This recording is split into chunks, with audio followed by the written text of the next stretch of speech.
નમસ્કાર. આપણે જ્યારે ગુજરાત પોલીસના કોન્સ્ટેબલ વિશે વિચારીએ ત્યારે મુખ્યત્વે બે પ્રકાર સામે આવે છે, એક હથિયારી અને બીજા બિનહથિયારી. પણ શું આ બંને વચ્ચેનો તફાવત ખાલી એક બંદૂકનો જ છે કે પછી એમની ટ્રેનિંગ, એમની ડ્યુટી, એમનું આખું કામકાજ જ અલગ હોય છે? ચાલો આજે આપણે આ બંને ભૂમિકાઓને જરા ઊંડાણપૂર્વક સમજીએ. તો મૂળ સવાલ એ જ છે કે આ બંનેને ખરેખર શું અલગ પાડે છે?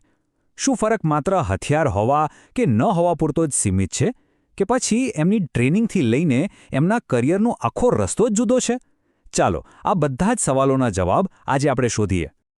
કોઈપણ પોલીસકર્મીની સફર શરૂ થાય છે ટ્રેનિંગ ગ્રાઉન્ડ પરથી. અને તમને જાણીને નવાઈ લાગશે કે હથિયારી અને બિનહથિયારી કોન્સ્ટેબલ વચ્ચેનો જે પાયાનો તફાવત છે ને, એનો પાયો પણ અહીં આ ટ્રેનિંગમાં જ નંખાય છે. જોઈએ કેવી રીતે. એમની ટ્રેનિંગના ફોકસમાં જ જમીન આસમાનનો ફરક છે. જુઓ, હથિયારી કોન્સ્ટેબલની જે ટ્રેનિંગ છે એનો આખો ભાર શારીરિક ક્ષમતા અને શસ્ત્રોના ઉપયોગ પર હોય છે, જ્યારે બિનહથિયારી કોન્સ્ટેબલની ટ્રેનિંગમાં ફોકસ કાયદા કાનૂન અને પોલીસની જે વહીવટી પ્રક્રિયાઓ છે એ શીખવવા પર હોય છે. હથિયારી કોન્સ્ટેબલની ટ્રેનિંગની વાત કરીએ તો એ ખરેખર ખૂબ જ આકરી હોય છે. એમને કઠોર શારીરિક તાલીમમાંથી પસાર થવું પડે છે. અત્યાધુનિક હથિયારો કેવી રીતે ચલાવવા, નિશાન કેવી રીતે લગાવવું અને મુશ્કેલ પરિસ્થિતિઓમાં ડ્રિલ કેવી રીતે કરવી, આ બધું જ એમની ટ્રેનિંગનો મુખ્ય ભાગ છે. હવે એનાથી બિલકુલ અલગ બિનહથિયારી કોન્સ્ટેબલની ટ્રેનિંગ જ્ઞાન આધારિત છે. શારીરિક તાલીમ તો હોય જ છે, પણ મુખ્ય ભાર આઈપીસી અને સીઆરપીસી જેવા કાયદાઓ ભણાવવા પર હોય છે. કારણ કે એમણે સીધું જ લોકો સાથે કામ કરવાનું છે, ફરિયાદ નોંધવાની છે અને કાયદાનું પાલન કરાવવાનું છે. તો ટ્રેનિંગ પૂરી થઈ. હવે શરૂ થાય છે અસલી કામ. અને અહીંયા તો આ બંનેની દુનિયા જાણે સાવ જ અલગ પડી જાય છે. એકની ફરજ અને બીજાની ફરજમાં ખૂબ મોટો તફાવત છે. હથિયારી કોન્સ્ટેબલને તમે પોલીસ ફોર્સની ઢાલ કહી શકો. એમનું મુખ્ય કામ જ છે રક્ષણ કરવાનું.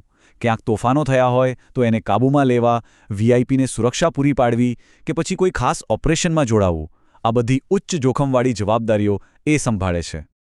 હવે આટલી ગંભીર જવાબદારીઓ હોય એટલે સ્વાભાવિક છે કે એમનું પોસ્ટિંગ પણ એવી જ જગ્યાએ થાય, જેમ કે સ્ટેટ રિઝર્વ પોલીસ એટલે કે એસઆરપીની બટાલિયનમાં અથવા તો બીજા સ્પેશિયલ સિક્યોરિટી ફોર્સમાં.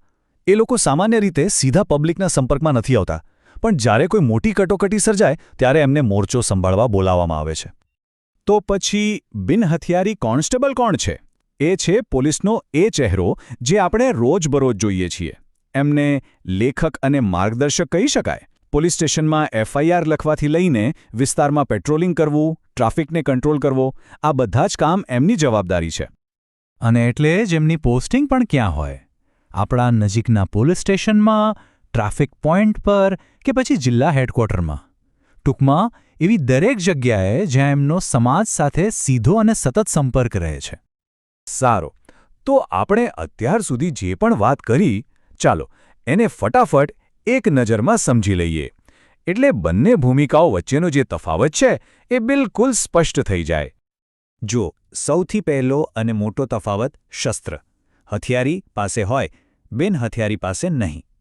બીજું, ફરજનો પ્રકાર. એકનું કામ સુરક્ષા અને ભીડ નિયંત્રણનું છે તો બીજાનું કામ કાયદો વ્યવસ્થા જાળવવાનું. પોસ્ટિંગ પણ અલગ અલગ છે. એક એસઆરપીમાં તો બીજો પોલીસ સ્ટેશનમાં. સ્વાભાવિક રીતે જોખમનું સ્તર હથિયારી ડ્યુટીમાં વધારે છે અને જાહેર સંપર્ક બિનહથિયારી ડ્યુટીમાં. અને હા, સૌથી અગત્યની વાત, આ બંને માટેની ભરતી પ્રક્રિયા પણ શરૂઆતથી જ અલગ હોય છે. તો આ બધી વાત પરથી એક વસ્તુ તો એકદમ સાફ છે.